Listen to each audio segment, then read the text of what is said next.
José Carlos Bermejo, que está aquí con nosotros en pantalla. José Carlos Bermejo es un religioso camilo, pero es un doctor en teología pastoral sanitaria, experto en duelo y en humanización de la salud.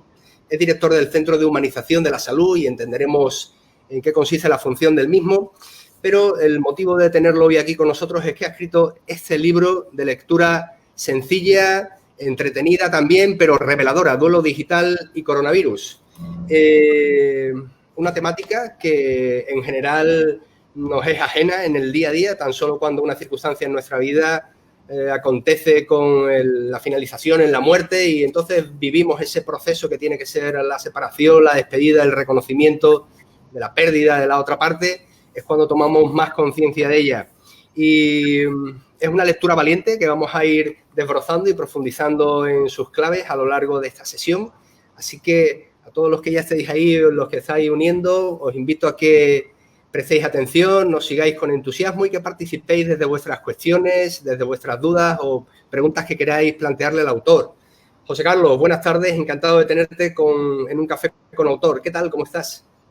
Un saludo muy entrañable, Bruno, a ti y a las personas amantes de los libros, a los apasionados del duelo y a quienes les pueda caer en la mano esta temática y esta novedad editorial, Duelo digital y coronavirus, que sale de mi parte con mucho cariño y con interés de abrir un nuevo mundo quizás poco explorado. Efectivamente, yo así lo veía. De alguna forma estaba encontrando en la lectura del mismo, porque además me llegó esta mañana por mensajería, porque está recién salido de la cocina editorial, podemos decirlo así, ¿verdad? Pues en la lectura que estaba haciendo, que además es una lectura rápida pero profunda a la vez, de alguna manera sentía que en mi cabeza empezaba a tener sentido y a encontrar palabras a cuestiones que he podido vivir o he podido percibir en mi entorno, pero no sabía muy bien cómo aterrizarlas, ¿no? Y encuentro las expresiones exactas en tu lectura, cuestión que agradezco, ¿no? Porque si algo me ha traído un libro es que me dé luz y este sin duda alguna me lo da. Permíteme que te pregunte, porque tenía esta cuestión aquí, nada más además empezar a leerlo, cuentas una anécdota, una vivencia personal en el mismo y así abres la lectura de Duelo digital y yo pensé, digo, oye, ¿qué mueve a una persona a escribir un libro llamado Duelo digital? Lógicamente alguien como tú que está relacionado también con esta temática, con el sufrimiento humano, con el crecimiento, pero ¿qué te llevó a escribir Duelo digital? Pues el año 1997, que ya ha llovido poco, yo fundé un centro de escucha, un centro de acompañamiento mediante el counseling, una forma de terapia breve, especializado en acompañamiento e intervención con personas en duelo complicado. Quiere decir, desde entonces yo estoy manejando esta variable de aproximación mía y como líder de un grupo de más de 100 personas que son expertas en intervención en duelo complicado, estoy centrado en este mundo de sufrimiento que es ocasionado con ocasión de la pérdida de un ser querido, ¿no? Entonces he escrito libros sobre duelo, libros para dolientes, como por ejemplo Estoy en duelo, ¿no? He escrito libros más de reflexión sobre la muerte enseña a vivir, las pulgas del duelo. Un día viajaba yo en el vuelo, me lo sabe muy bien porque era un vuelo habitual para mí, los domingos por la tarde, yo enseñaba en Roma por aquel entonces, Iberia 3632, el típico vuelo de las 4 menos 5, menos 10, y una azafata, era el día de los difuntos, una azafata me trajo extrañamente, muy cariñosa, me dijo, ¿quiere usted los periódicos? En fin, y bueno, pasajero frecuente, tratamiento especial. Bueno, pues si me trae es que tiene artículos muy, muy interesantes. Pensé yo, se los habrá leído la azafata, pero en fin, me entregó varios periódicos y los semanales, ¿no? Y de aquí que en los semanales se hablaba, con ocasión del Día de los Difuntos de noviembre, se hablaba de variables que yo, a pesar de estar interesándome desde hace mucho sobre duelo, no había pensado. 30 millones de muertos en Facebook, 30 millones. Cementerios digitales, cuentas de muertos vivos en Facebook, quiere decir, personas que se abrieron su cuenta, que fallecieron biológicamente, pero que su cuenta sigue viva en el mundo virtual y que alguien ha podido, por ejemplo, seguir dando vida con las contraseñas o que en todo caso pues a otro le llegan mensajes, que nadie ha retirado al mundo del memorial, sino que se mantienen ahí. empecé a descubrir que se utilizan en algunos lugares, en algunos cementerios, códigos QR, un código para ser escaneado por los móviles, que no deja de ser más que un link, ¿no? Para entrar en un mundo en el que alguien ha grabado. Me venía a la mente pues aquel pasaje bíblico de Lázaro, sal fuera, y el muerto sale, ¿no? En aquella, digamos, narración. Bueno, pues aquí pues, parecería acercar el móvil, escanear el código QR y el difunto lo tenías con una grabación, una colección de fotos en tu móvil, en tu celular, vivo, ¿no? Y después he ido descubriendo, vivo entre comillas, y después he ido descubriendo que esto del duelo y mundo digital tiene mucho más vínculos.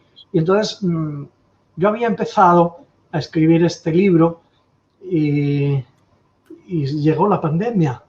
Entonces tenía como, no sé, el 30% quizás avanzado, y con ocasión de la pandemia, francamente, yo no pude continuar mi trabajo durante la pandemia. También porque enfermé de manera importante y no era el momento para mí seguir pensando sobre la pandemia y sobre el duelo mientras estaba enfermo. En fin, hay un tiempo que yo no pude y me pasé a otro tema. Concretamente, mientras pude escribí sobre la esperanza. Y ya mientras me puse a recuperarme, gracias a Dios, pues dije, tengo que continuar y centrarme ahora en esta gran novedad, que es que efectivamente aquello que empezaba yo a vislumbrar, tantos vínculos entre duelo y mundo digital, ahora está en lo más. No podemos estar en el cementerio, estamos con los WhatsApp y los mensajes y no podemos hacer ritos y en fin, hacemos asambleas virtuales. Y, bueno, este es el contexto, ¿verdad? Y la motivación. Yo creo que es como el inicio de un tema que me parece que da para seguir profundizando. Yo creo que sí, creo que has abierto, de alguna manera has abierto claramente, con rigor también, con estudio y sensibilidad, la propia también de tu trayectoria y de tu cometido en el día a día y de ese tipo de proyectos que luego entraremos un poquito más en ello. Y merecía la temática, porque de alguna forma en mi impresión personal o en mi opinión entiendo que el tema de la muerte parece que nos queda siempre como un poco lejos, ¿no? Apuntaba en la introducción, en la entrevista de hoy, parece que nos queda lejos, que eso es algo que le pasa a los demás, ¿no? Y a veces también en mis experiencias formativas o educativas o incluso en mi experiencia como terapeuta, que he tenido mis propios seminarios para trabajar mi futuro duelo, mis experiencias de duelo y poder así también acompañar a otras personas que se encuentran en un momento de sufrimiento, de pérdida, pues tenía la sensación de que quizás nos falta una cultura en torno a la muerte, ¿no? Y ahora de repente aparece el mundo digital, que parecía que era algo que solamente estaba relacionado con las redes sociales, el divertimento, el ocio, o bien con el mundo del trabajo, el teletrabajo, y de repente una dimensión tan esencial de la vida como es la propia muerte, es decir, la pérdida de la vida y lo que eso supone en el entorno, pues como tú decías muy bien, se pone en primera línea precisamente por las circunstancias vividas y resulta que lo digital, lo virtual, que no es tangible, es observable, nos permite interactuar, pero no es tangible, de alguna forma bueno, nos trae este modelo de vivir la pérdida, de vivir el sufrimiento o el acompañamiento, los procesos que conlleva, pues totalmente novedosa. Y en ese sentido, me parece que la lectura que invita a hacernos duelo digital y las reflexiones, pues son bastante válidas. Pero yo de todo esto saco una cuestión para ti. Si nos hacía falta, o yo intuyo que nos hace falta algún tipo de educación formal en torno a la muerte y lo emocional, la pérdida, en torno al legado que se recoge. Ahora que entramos además en una dimensión nueva que es la digital, con más necesidad, ¿tenemos esa cuestión abierta o no es nada necesario? Tenemos que dejar correr la vida y que pase lo que tenga que pasar y que cada uno se adapte lo mejor que pueda. Bueno, sería una opción. No interesarse por la muerte, porque si estoy yo no está la muerte y cuando está la muerte no estoy yo, nos diría algún filósofo, ¿no? Creo que es un gran desafío el de la educación sobre la muerte. Yo percibo, porque dirijo un centro donde se muere más de una persona al día, ¿no?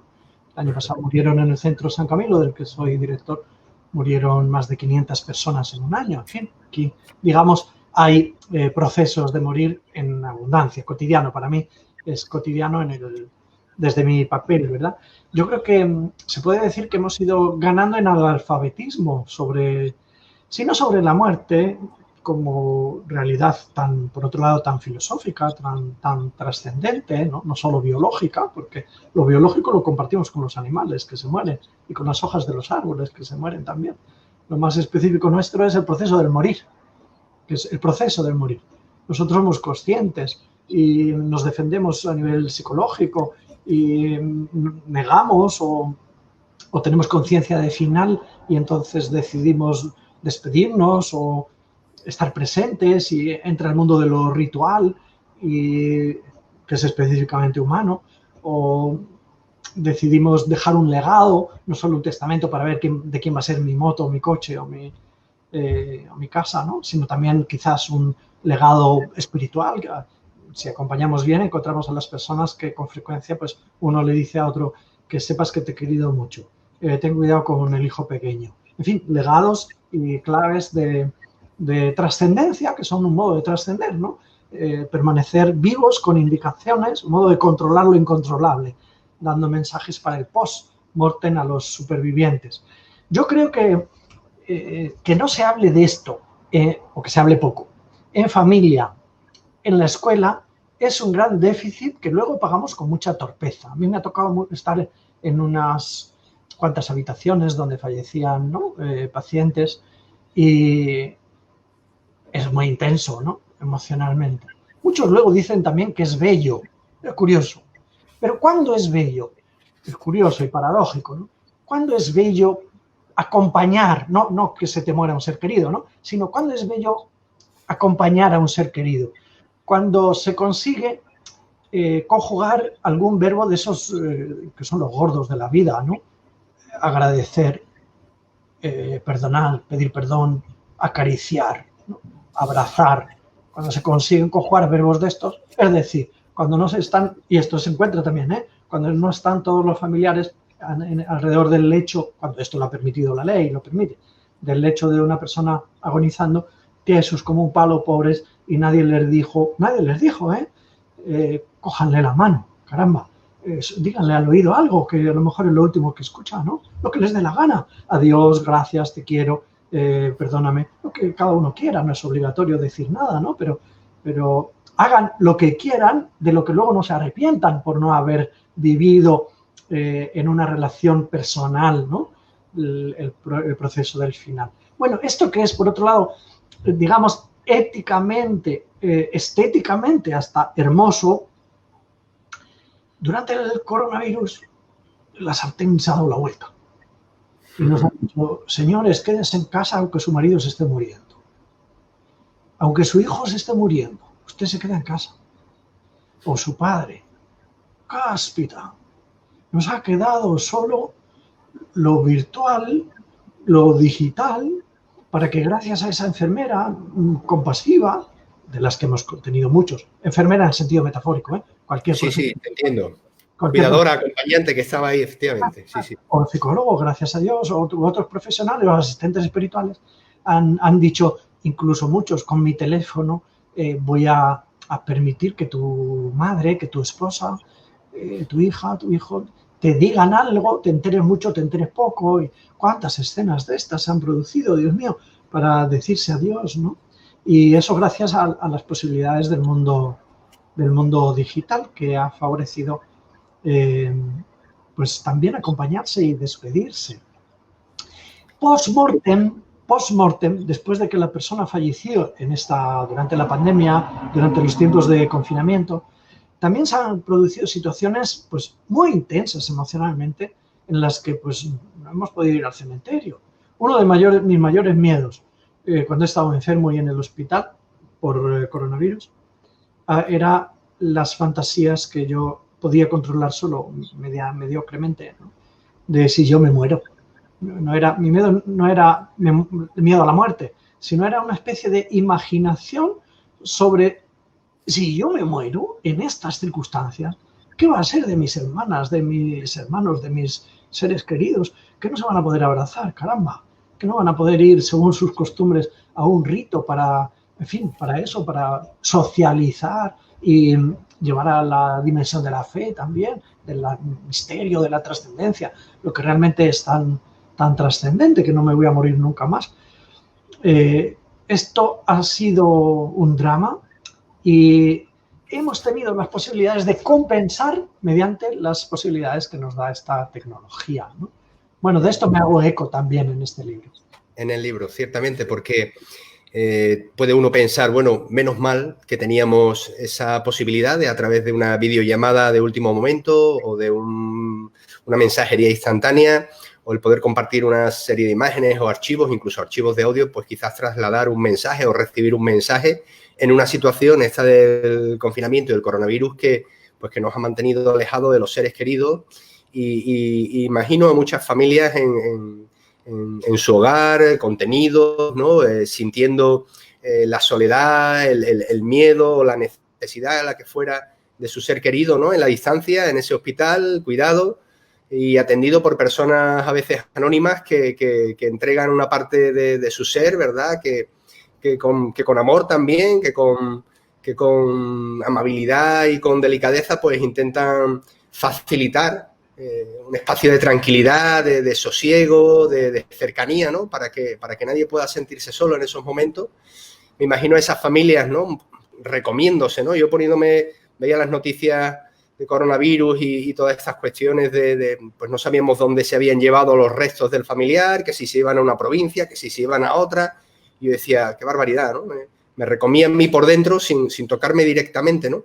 Pero en el fondo decía también, bueno, agradecido de quizás de ese, pues como comentabas, ¿no? De ese profesional o esa persona que estaba ahí en el último momento, de poder quizás con un teléfono acortar esa distancia, aunque fuera brevemente, que nunca satisface un abrazo cálido, nunca satisface pues lo que aporta un beso en una mejilla o el coger una mano, ¿no? Pero que ante el vacío de noticias, ante la ausencia de imágenes y una conexión directa, pues supongo que aporta mucho.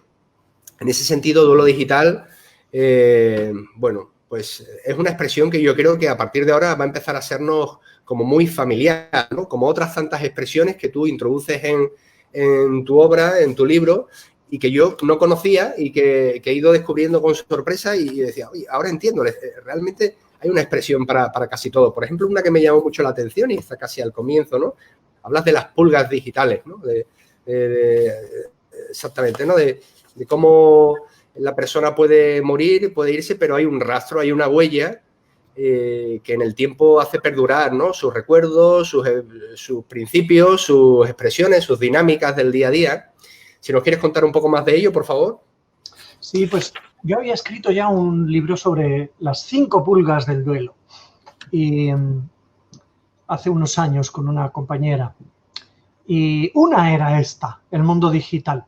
El concepto se nos ocurrió a la hora de pensar en aquellos elementos que con ocasión del duelo aumentan el sufrimiento, diríamos, no estando vinculados estos elementos con el hecho mismo de la pérdida de un ser querido. Las pulgas en un perro son esos bichitos que se instalan y pican y hacen sufrir.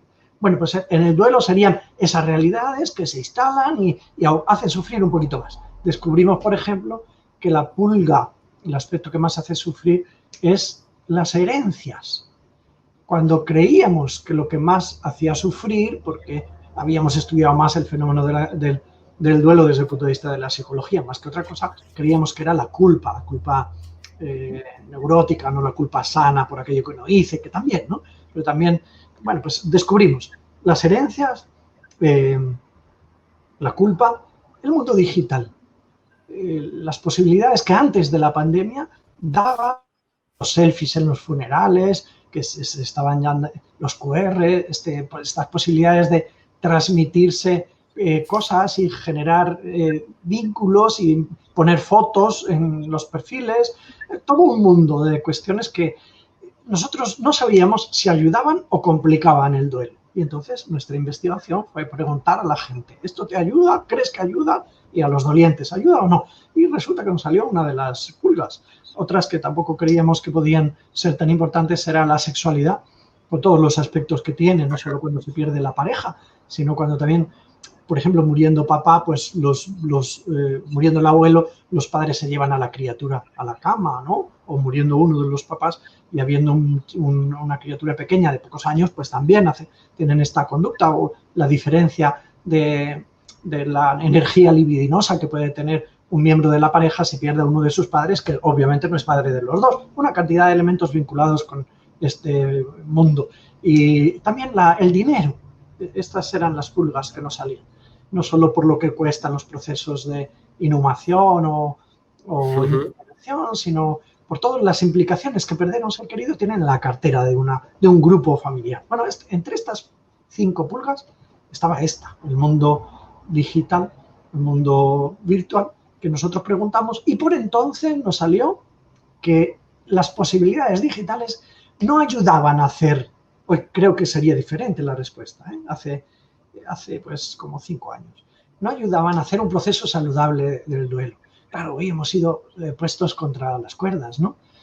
Con las características de la pandemia, pues muchos de los aspectos han tenido que ser así. O lo digital o nada. Confinados, condenados a utilizar este mundo hasta donde da. Yo mismo durante la pandemia, fíjate que no era mi mundo de especialidad, pero grabé con un compañero un rito de exequias. ¿Por qué lo grabé? Porque a mi lado algunos compañeros habían perdido, se murió su madre en intensivos en otra ciudad, sin posibilidad ni siquiera de acompañar, ni de ir a la ciudad para el enterramiento. La familia dispersa, algo les puede ayudar, y grabé un audio, ¿no? Que está también en mi página, y otros recursos que sea ciencia cierta que han sido utilizados en estas asambleas virtuales, ¿no? Virtuales. Que se han ido creando en torno a la imposibilidad de darnos cita en el tanatorio. Porque durante la pandemia, para muchas personas, la casa se ha convertido en tanatorio. Y lo digital en lo más real. Lo virtual no es lo que no es verdad, sino en lo más verdadero. Claro, no hemos tenido contacto visual, por ejemplo, con el cadáver, que suele ayudar a hacer una de las tareas del duelo, que es, más allá de que unos quieran verlo mucho, verlo poco, no verlo, en fin, más allá de estas preferencias, es una evidencia de que está muerto, ¿no? Es una evidencia que ayuda a la aceptación de la pérdida, ciertamente. Una de las tareas, por ejemplo, del modelo de William Borden, ¿no? Pues la primera de las tareas. Y cuando uno no ve ni siquiera un bulto o un cajón donde te dicen con certeza, este es el cadáver, ¿no? El cuerpo de los restos de tu padre, pues no solo las posibilidades de ayudarse son digitales, ¿no? Sino que hasta la duda de si será verdad, ¿no? Y los fantasmas habitan después en el doliente. En fin, en estos escenarios las posibilidades digitales han ocupado un lugar de grandísima importancia. Cuando estaban abriéndose camino, muchas funerarias ya habían hecho cosas, las estaban haciendo. Ya habíamos visto hace muchos años aquella película, por ejemplo, de Mi vida sin mí, donde la protagonista que prevé que se va a morir intenta dejar grabadas cintas, aquellas de entonces, ¿no? Cintas para sus seres queridos post-mortem. Bueno, pues eso que era un anticipo de lo que de posibilidades que hoy son elevadas a altísima potencia, ¿no? De posibilidades de manejo post-mortem de recursos que tengan que ver con la vida del ser querido, visuales, auditivos, digamos, seguirán existiendo las alucinaciones en duelo que vemos, oímos, olemos a nuestros seres queridos. Pero ahora otras posibilidades, que es que podemos, como una película también, en una serie de Black Mirror, pues presentó, ¿no? Ahora mismo vuelvo, a la que le dedico un capítulo en el libro. Se muere la pareja de una joven y le dice enseguida a una amiga, pero puedes seguir la relación con él a través de email, porque una empresa te vende una respuesta totalmente alineada con tu pareja que murió, porque está un ser virtual creado a partir del rastro digital que dejó. Y bueno, ahí arranca la película y después le ofrecen un androide. Sí. ¿Cómo la inteligencia artificial puede suplir a esa persona, verdad? Pues de alguna manera recogiendo y rescatando todo lo que han sido sus huellas, impresiones, precisamente en el mundo digital. Pon un poco los pelos de punta, ¿eh? Bueno, los pelos de punta y la película, que es una serie corta, es un episodio corto, pues nos ayuda a ver los pelos de punta. Porque, ¿qué pasa si yo puedo recibir un androide que come si yo le digo que coma, que hace el amor si yo quiero, que se tumba en la cama para dormir si yo quiero que me haga compañía, que sale al jardín si yo le digo, porque responde como androide sumiso? ¿Qué pasa con un ser que no tiene más que secundar, ¿no? Una reconstrucción tangible con el rastro digital, una resucitación del querido para traerle? ¿Qué pasa? La vida será insufrible, esta segunda vida. Hombre, la verdad que quizás la trayectoria que tenemos es, una vez ha sido la despedida, es verdad que hay duelos difíciles que se prolongan durante años. He tenido ocasión de trabajar con alguna familia, alguna persona y es complicado, ciertamente es complicado, pero en general para la mayoría con el tiempo hay una etapa que se cierra, hay unos recuerdos, unas sensaciones, unas vivencias que quedan en un sitio interno, íntimo, de alguna manera protegido, y que uno pues aprovecha a lo mejor determinadas circunstancias puntuales, fechas, recordatorios o demás, bueno, pues quizás para acercarse también, entrar en ese espacio interno, íntimo. Pero ahora yo pensaba, digo, bueno, ahora, por ejemplo, Facebook o cualquier otra red social, ¿no?, que tiene estos recordatorios de el año pasado, un día como hoy, ¡bum!, publicabas no sé qué o salía tal, pues se va a encargar de recordarte cada año, cada día, precisamente poner de manifiesto y refrescar esa huella digital de esa persona, con lo cual es como, sentía yo una especie de intromisión no decidida, no consciente, sino que de repente me la encuentro y es la red, o en este caso el algoritmo de la red, el que decide, oye, mira, pum, esto hiciste hace 2, 3 años, hace un año, y a lo mejor he vivido un proceso doloroso que ha dejado también un eco del cual ya me he ido desprendiendo y ha quedado ese otro recuerdo, ese otro legado mucho más asociado a lo aportado por la persona, algo más enriquecedor, más alegre si cabe también. Y de repente aparece otra vez ahí, no lo sé, era como, lo veía un poquito como un asalto a la intimidad también personal, ¿no? Y decía yo, bueno, ciertamente es el mundo en el que ya estamos y nos vamos a dirigir a él mucho más y vamos a profundizar mucho más en él. Supongo que de alguna manera, pues, por eso argumentaba al principio de la entrevista, ¿no? Necesitamos educación en torno a la muerte y ahora más si cabe todavía, porque se está desnaturalizando de cómo la conocíamos y se está naturalizando en base al mundo cambiante que vivimos y lo que nos está deparando, ¿no? Sí, adelante. Hay un capítulo en el libro que tiene que ver con este asunto del legado digital, ¿no? La herencia digital. Porque, digamos, si tú no quieres, por ejemplo, que tu perfil y el mismo mecanismo de una red social te mantenga vivo, es decir, que un año después le diga a tus amigos que hace un año pues, ya se murió, pues hay una modalidad en la que tú o alguien que pueda recibir tu herencia digital, ¿no?, pueda decidir que tu muerte en el mundo digital coincida en los parámetros que se determine con tu muerte biológica, ¿no? Por ejemplo, a mí me llegó antes de ayer un mensaje de una tarjeta de una compañía y de acumulación de puntos, ¿no?, de un compañero que viajaba, y cuando estaba muy malito, pues yo puse mi correo para obtenerlo. En fin, todavía después de 7 años me siguen llegando mensajes. Nadie ha gestionado la muerte en este mundo asociada a la muerte biológica. O sea, muerto biológicamente y vivo en el mundo de las redes. ¿Cómo gestionar que esto se sincronice? Es una posibilidad que algunas funerarias y algunas redes ya prevén, ¿no? El legado y la herencia digital, que no es una cosa menor, ¿eh? Incluso los derechos de imagen. Quiero yo que mi página siga viva y todo mi mundo, mi huella digital en postmortem, o quiero que los mismos mecanismos hagan sus mensajes y sus composiciones. Bueno, pues los notarios están estudiando este tema ahora también para recibir de las personas, ¿no?, sus voluntades en relación a las herencias digitales. Herencias digitales. Qué expresión. Un mundo. Legados. digitales. Sí, legado. José Carlos, quería también aprovechar la oportunidad de estar contigo aquí en torno a la presentación de tu libro, Duelo Digital, para que nos dieras a conocer. Antes has hecho algunos comentarios en torno a la obra vuestra, precisamente este centro que diriges, ¿no? El Centro para la Humanización de la Salud. ¿Cuál es su objetivo, su cometido? Y en este sentido, ¿qué relación tiene con el duelo, ¿no?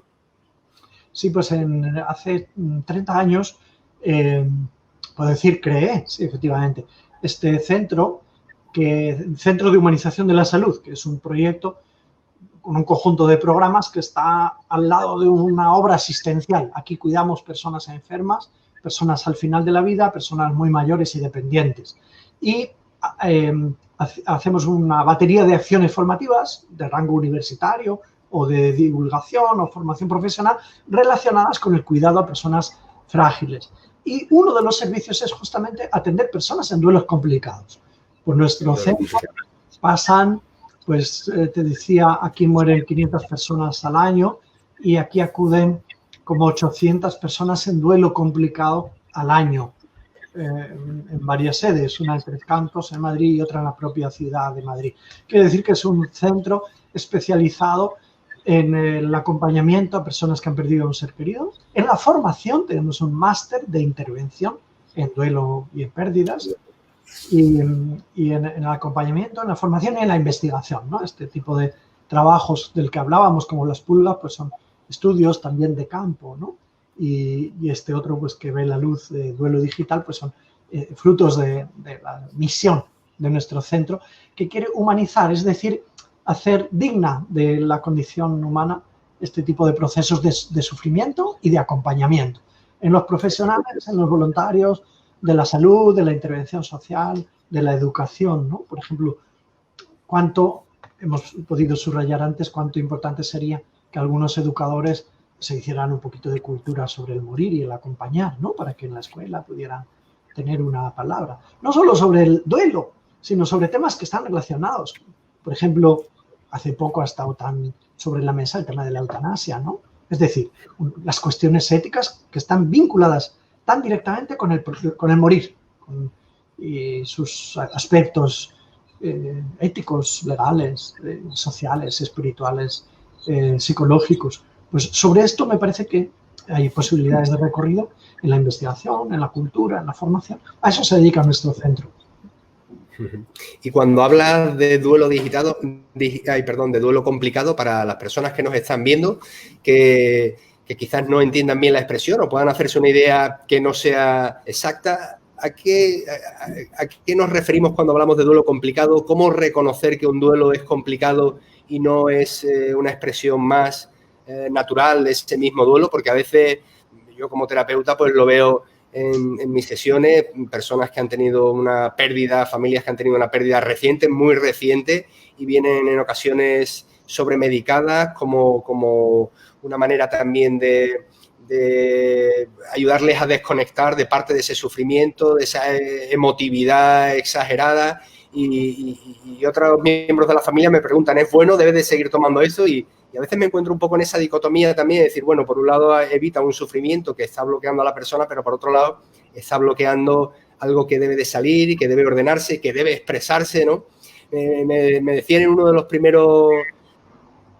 primeros entierros que acudí hace mucho tiempo, siendo muy joven, ¿no? Acompañando a un amigo, a un familiar, y me decía un adulto que estaba por allí, me decía, qué doloroso esto de que todo el mundo venga a preguntarte y a comentarte, dice, pero a la vez qué alivio te va generando, ¿no? Porque la primera vez que lo cuentas y lo compartes es realmente angustiante y no salen ni las palabras, pero cuando has construido en palabras, en reflexiones, en ideas lo que ha pasado y lo describes tal cual, expresas emociones, cuando lo has hecho una y otra vez y otra vez y otra vez, pues eso va ayudando también a cicatrizar la herida de la pérdida, ¿no? El dolor tan intenso que se tiene.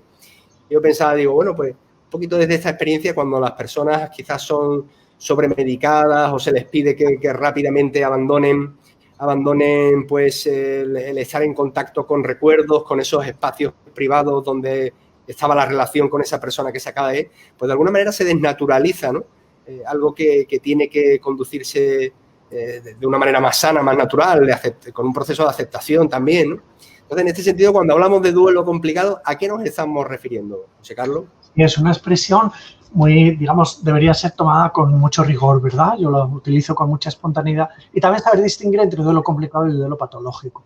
Ciertamente, meter en el saco de duelo complicado todo tipo de duelos y sobremedicarlo es un error. Exhortar a no recordar es un error. Exhortar a no frecuentar los lugares que hacen sufrir porque evocan recuerdos, pues seguramente para la mayor parte de las personas es un error, ¿no? Hay que aprender a hacer el trabajo del duelo.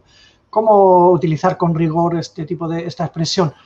Pues yo creo que con rigor científico. Un duelo es complicado cuando se utiliza un instrumento de discriminación. El más conocido es el de Bridgerson, ¿no? Hay otros que ayuda a un profesional para decir de la salud, de la intervención, de la psicología o cualquiera que sea, para decir, mira, esto tiene pinta de ser duelo complicado, pues lo hacemos un cuestionario y lo discriminamos y a partir de ahí arbitramos pues las implicaciones correspondientes. Puede haber duelos complicados antes de la muerte, ¿no? En algunas personas que pierden a un ser querido con Alzheimer se les complica mucho la ambigüedad de la pérdida psicológica mientras está todavía la vida biológica, pues puede ser muy grande, ¿no? O personas que no tienen la certeza de si su ser querido está vivo o no. Esos duelos ambiguos pueden ser también muy, muy complicados. Los duelos múltiples pueden ser complicados, no necesariamente todos. El rigor para responder a la pregunta es utilizar instrumentos de discriminación para decir, según este instrumento que la ciencia admite, pues hay suficiente puntuación para hablar de duelo complicado y es aconsejable intervenir con profesionales especializados. Ni son todos los que están ni están todos los que son con frecuencia, ¿no? No hay que complicar, no hay que complicar todos los duelos, ni tampoco hay que permitir que se pasen sin atención, porque cuando una persona lleva mucho tiempo sin dormir, pues es conveniente que alguien acompañe desde alguna profesión, ¿no? La hipermedicación puede ser un error, la contraria también, ¿no? Es obvio que tampoco conviene confundir entre duelo y depresión, que a veces está ahí tan cerca, ¿no? Cuando hay depresión, pues tocan antidepresivos, pero antes de antidepresivos toca un diagnóstico, y un diagnóstico no lo hace cualquiera, lo hace un profesional especialista que sabe distinguir entre lo que es frecuente y puede ser adaptativo, incluso a pesar de ser tanto abajamiento de las emociones y de la motivación, puede ser adaptativo porque ayuda a hacer la tarea de la aceptación de la propia realidad, de la conciencia, ¿no? Como también sentirse culpable, a veces es adaptativo, incluso cuando la culpa es irracional, puede ser adaptativa porque otro camino provisionalmente no se soporta, ¿no?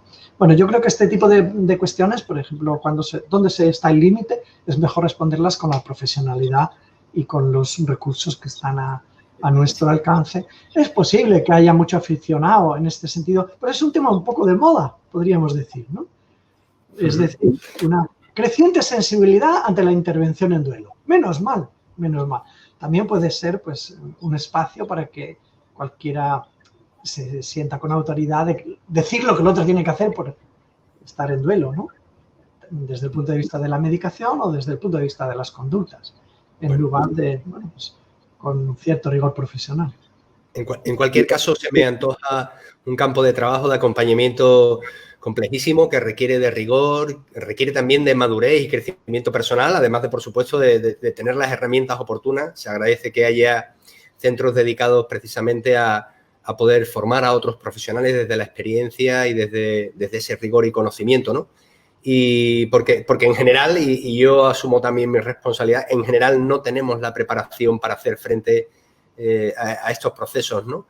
Y cuando debería de ser una cuestión casi esencial, ¿no? En cualquier profesional que se dedique pues al acompañamiento, a la salud, al bienestar de otros, ¿no? Hablemos de la psicología, hablemos de la enfermería, hablemos de cuidados paliativos, de la medicina en general, en fin. Creo que resultaría esencial, ¿no? Entender que esta cuestión tiene que estar ahí. Sobre todo muchas veces vivimos eso que llamamos, ¿no? Pues de alguna manera esos duelos que vivimos por adelantados, ¿no? Porque la persona pues está en una condición de cronicidad o de etapa final asociada a una enfermedad degenerativa, en fin, O la muerte, como decía al principio también en la introducción, ¿no? Que es eso que le ocurre a los demás y que vivimos en esa especie de inconsciencia que la mía y la de los míos pues no es algo que vaya a suceder, nunca es algo que puede suceder en este momento. Si sucede será en un mañana casi siempre lejano, ¿no? Y de repente pues descubrimos en el día, en las noticias que nos llegan de los familiares, esa llamada, ese mensaje, ese cara a cara donde nos dicen, oye, pues ha pasado esto, ¿no? Y descubrimos cómo es la realidad de la vida también, ¿no? A veces incluso, pues como hemos visto en este periodo de confinamiento en torno a la pandemia del COVID, resulta que nos llega la noticia, pero ni siquiera la mañana, el día antes o las semanas antes hemos podido estar con la persona, que incluso estando en una situación de ingreso, con una enfermedad, y donde podíamos valorar con una cierta, bueno, pues con una cierta realidad que la condición de la muerte podía darse, pues de repente encontramos la noticia y ¿cómo digiere uno eso, ¿no? La cuestión a donde quiero llegar es ¿cómo puede uno despedirse de un ser querido al que ni siquiera ve, del que solo recibe una noticia por un organismo oficial competente que da la noticia del fallecimiento e incluso del propio enterramiento, ¿no? ¿Cómo se gestiona eso, José Carlos? Bueno, yo creo que tenemos unas cuantas cosas pendientes con ocasión del fin del confinamiento. Y una es esta. Hay la dimensión ritual nace con la humanidad. Los bichos parecidos a nosotros y en evolución empiezan a tratar a los cadáveres de manera diferente del resto de las especies. Nacen los cementerios y los ritos fúnebres, ¿no? Y bueno, pues son un modo de socializar la muerte, de homenajear, de procurar soporte emocional, espiritual, existencial. Son un modo de conectar lo profano con lo sagrado. Son un rito de transición. Estaba vivo y ahora está muerto. Son una evidencia que refuerza, son una prueba de realidad. Aquí estamos todos por lo mismo, porque está muerto y ahí tiene sus restos. Cuando todo esto no lo hemos podido hacer y todo se ha quedado en el mundo digital, con el fin de esta imposición, ¿no? De esta reducción de la comunicación y el encuentro a lo digital, tenemos que recuperar, para compensar, tenemos que recuperar algunas cosas. Algunos velatorios no se han hecho, habrá que hacer algunos ritos.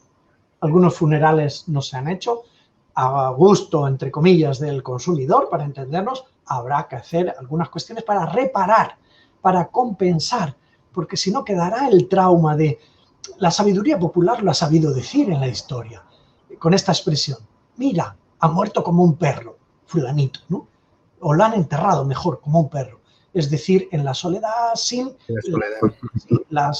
En italiano, por ejemplo, se dice honoranze funebri, ¿no? Es decir, los honores fúnebres, sin las pompas fúnebres, aquí diríamos, pues eso, sin los ritos fúnebres, que también rinden honor, ¿no?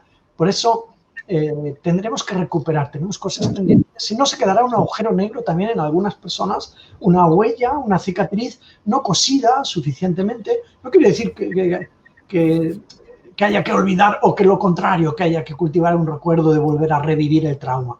Habrá que buscar personal y colectivamente los modos de honrar la memoria de las experiencias de separación, ¿no?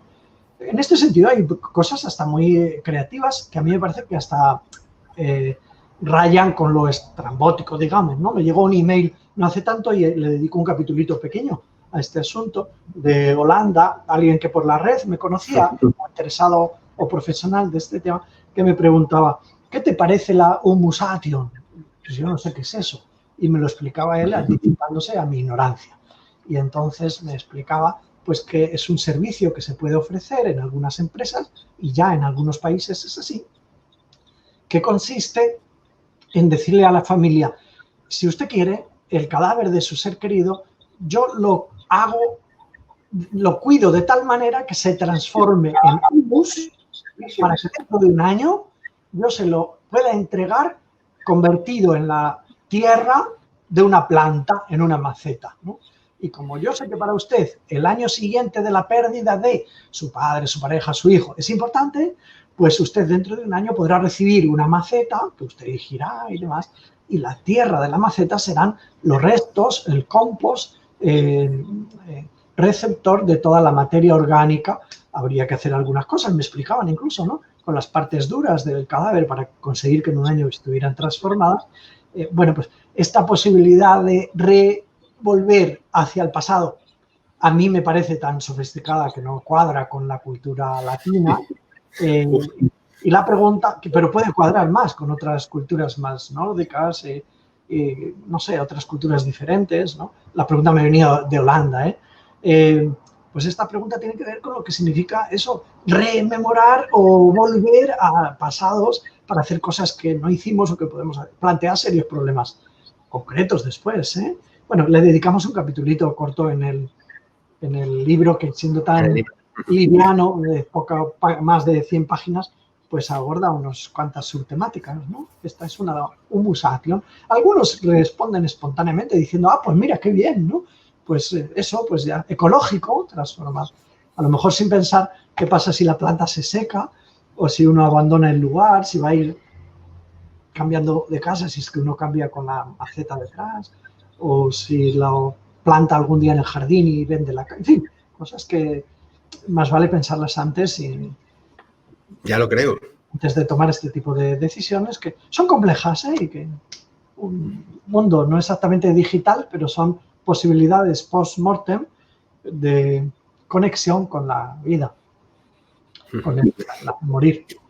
Hablando de pensarlo antes, y supongo que también le ha ocurrido a muchas personas, algunas las estoy viendo yo ahora también en sesiones individuales, ¿no?, que han establecido una relación con el miedo muy importante en torno al miedo a enfermar e incluso la posibilidad de su propia muerte y lo que eso supondría, el impacto para su familia, la crianza de sus hijos, su pareja, en su mundo, en definitiva. Y haces también dedicas un capítulo precisamente al duelo por uno mismo, ¿verdad? Y en este anticiparse o adelantarse, bueno, pues creo que no encontraríamos una persona que en algún momento dado no ha fantaseado alguna vez con la posibilidad de morir y cómo sería eso, ¿no? Pero ahora lo hemos vivido de una manera como muy real, muy, además, centrada en lo que las noticias nos iban departiendo cada día, ¿no? Donde veíamos esas cantidades tan extraordinarias y alarmantes de personas que iban falleciendo y, bueno, pues en unas ciudades, en unos contextos quizás se ha vivido con más intensidad que en otros, ¿no? Y muchas personas han caído en esa dinámica, ¿no? De alguna manera de adelantar su fallecimiento. ¿Qué nos puedes comentar en este sentido, José Carlos? Bueno, yo creo que todo enfermo fantasea y acaricia la idea de la muerte, ¿no? Quizás al caer de la tarde, que es más que al amanecer o al salir de la ducha, si se puede duchar cuando está enfermo. Todo enfermo yo creo que acaricia esta idea, con frecuencia en una intimidad y en una soledad que es muy difícil de alcanzar por parte de quien se relaciona con el enfermo. Muy difícil de alcanzar, ¿no? Este capítulo sobre el duelo anticipado en tiempos de coronavirus es el más biográfico de mi autobiográfico de mi libro. Me lo ha parecido. De hecho, el editor pues saca una frase aportada, ¿no? Yo mismo viví en mi cuerpo y en mi corazón no solo la infección, sino hube de hacer mi duelo por gestionar la poderosa idea. Es inevitable, es inevitable. El asunto es cómo la gestionamos o cuánta cancha le damos a estas, yo decía, son ratas de cloaca que vienen a visitarme por la noche, ¿no? Y que tengo que apoderarme de ellas para atravesar. Por otro lado, en tiempos de coronavirus, de pandemia, para los enfermos ha sido muy difícil. Yo, por ejemplo, el día primero que llegué a la habitación del hospital internado, donde estaba, el primero estuve en una habitación en urgencias, el segundo, donde allí había un paciente, estaba viendo la tele mientras se ahogaba. Al día siguiente lo llevaron a cuidados intensivos para intubarlo, porque él mismo lo pedía, ¿no? Este hombre estaba viendo la tele mientras se asfixiaba. Apenas llegué, yo le dije, ¿qué te parece si no vemos? Porque solo están hablando de muertos por la enfermedad que tú y yo tenemos. Es que no hay otra cosa, me dijo. Bueno, pues obviamente apagamos la televisión. anecdóticamente, pero obviamente mientras estás viendo que están enterrando a la gente, que se mueren, las imágenes, esas benditas imágenes de los intubados, pues uno no puede más que imaginarse pasando por ese proceso cuando ve que ayer yo respiraba con más tranquilidad y respiro con más fatiga, ¿no? O que ayer, pues hoy decía mi compañero, estoy expulsando los pulmones al toser, ¿no? Porque se veía, en fin, pues ante eso uno percibe la muerte pisando los talones y fantasía. Es un duelo por uno mismo. Duelo por uno mismo. Y esta expresión me acuerdo de haber leído en un libro en italiano, A nome di tutti miei, que escribía una persona con discapacidad, el dolor por sus pérdidas y la anticipación por las pérdidas que preveía, ¿no? Ese duelo anticipado por uno mismo, que a veces es compartido con otra persona y que a veces se queda en esa intimidad por no hacer daño al prójimo, ¿no? Cuando yo primero lo escribí, cuando alguien me leyó, también hubo quien me riñó, pero ¿cómo no me has dicho eso cuando lo estabas pensando? Caramba, porque no cabe todo narrado en directo y porque, bueno, yo te contaba que estaba mejor porque tenía menos fiebre y no todos los fantasmas en este sentido son compartidos en el proceso. Es un desafío para mí también descubrir esto. Creo que decir a los demás, ojo, que hay mucho sufrimiento no narrado, que hay que favorecer que si el protagonista quiere, lo pueda narrar hasta donde quiera, pero que no sea porque no le damos cancha y mucho menos porque le reñimos por pensar en eso, ¿no? Sí, además es una reacción habitual. Hombre, ¿qué estás pensando? Venga ya, pareciera que eso no ayudase en ningún sentido y al contrario, pues, entiendo que libera una presión y libera los miedos, ¿no? Mencionar los miedos los achica y los empequeñece y ahí tiene que haber miedos poderosos, ya lo creo. José Carlos, qué interesante y para cuánto nos da esta temática, ¿eh? Pensaba que nos costaría entrar, pero bueno, yendo de tu mano se entra fácilmente y además se naturaliza algo que personalmente pues veo con un cierto respeto y también ignorancia. No me cuesta nada reconocerlo y estoy aprendiendo al escucharte, pero como nos estamos acercando al final, ¿qué te parece si también pues leemos los comentarios que han podido hacer, las cuestiones que nos hayan podido plantear quienes nos están siguiendo desde hace ya un buen rato y así también compartimos y conectamos con ellos desde esta temática, ¿no? Bueno, nos están saludando aquí amigos y amigas.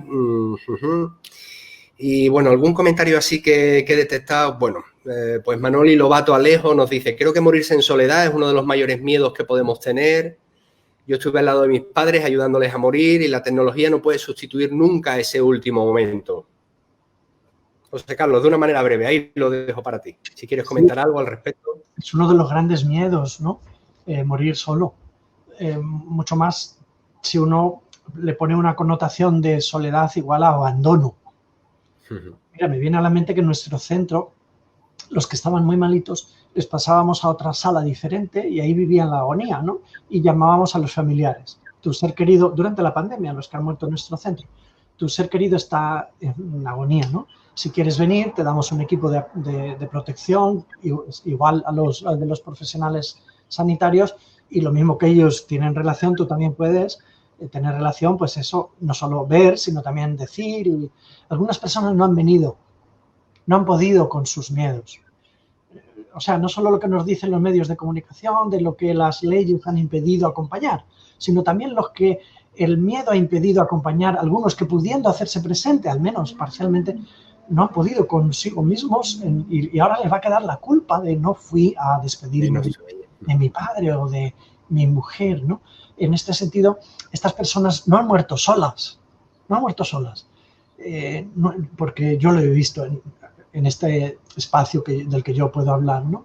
Los profesionales de la salud han dado el ok, han dado el do de pecho.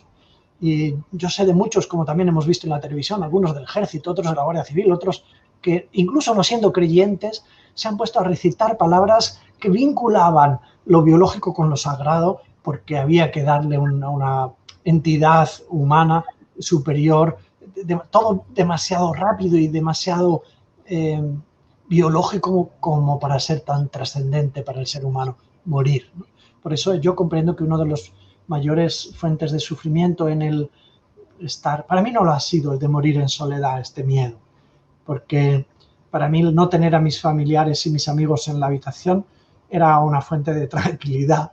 Si los tuviera que tener, mientras también tengo fiebre, mientras también respiro con dificultad, estarían hablando, me estarían molestando, bastantes que yo les respondo por los medios, ¿no? Incluso preocupándote porque no se angustien demasiado, ¿no? Sí, sí. Dando la comunicación, yo grababa audios para grupos, ¿no? La salud me lo permitía y mandaba mensajes para... Bueno, para mí no habría sido una soledad. Habría sido una soledad, y este fue un fantasma que en mí aumentó, si no hubiera tenido controlados mis síntomas, ¿no? Mi miedo fue aumentando. Y si tengo la sensación de ahogo y no me lo atienden suficientemente, qué rabia, ¿no? No la soledad física, sino sí, el te entiendo perfectamente. Cuidado suficiente. Mira, nos comenta aquí Nieves Martín Calero, sí, tiene que ser muy triste morir solo, sin el contacto físico con tus seres queridos, pero la circunstancia que hemos vivido y estamos viviendo, por lo menos la tecnología nos acerca en cierta medida, aunque nunca podrá sustituir un abrazo, un beso, una caricia, ¿no?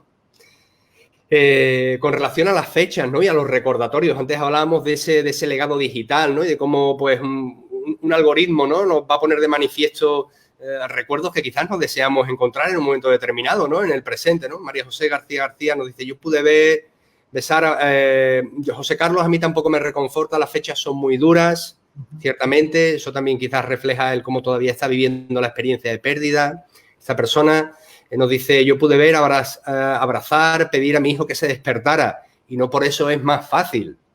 Es decir, que también estamos dándole esa connotación o quizás, ¿no? Podamos sobreentender que el duelo digital, pues de alguna forma, oye, nos quita, nos priva de esa posibilidad del abrazo, de la última despedida, de ese susurro, ese comentario al oído, en fin, no lo sé. Lo que a cada uno le salga y no por eso que podamos hacer esto, ¿verdad?, resulta menos fácil o doloroso. Y nos pregunta María José García, ¿no cree usted que preocuparnos por algo que la persona no puede controlar, aparte de sufrimiento, no aporta nada más, nada de valor, nada bueno? Sí, efectivamente, hay un tipo de sufrimiento que es evitable, ¿no? Hay una parte del sufrimiento que es inevitable. Yo tenía un vínculo construido, se ha roto por la muerte y a mí la ruptura de este vínculo me genera sufrimiento. Y es el precio de domesticarse en el Principito, ¿no? Si te domesticas entre el zorro y la rosa, pues la separación genera sufrimiento. Es el precio de entablar vínculos. Es el precio del amor. El precio de querernos es sufrir cuando la vida nos impone la separación, ¿no? Y esto no tiene arreglo, no tiene arreglo. Este tipo de sufrimiento es inevitable. Hay sufrimientos, como dice María José, que son evitables. ¿Por qué preocuparse en exceso de lo que no tiene arreglo, ¿no? Un gran poeta, San Juan de la Cruz, patrono de los poetas, hablaba de desembarazarse de aquellos recuerdos que solo nos hacen sufrir. No decía olvidar como clave terapéutica, ¿no? Un gran experto en dinamismos psicológicos y espirituales humanos, San Juan de la Cruz, ¿no?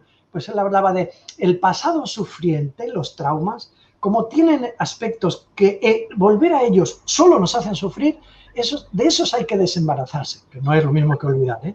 Otros hay que aprender a recordar sin culpa, ¿no?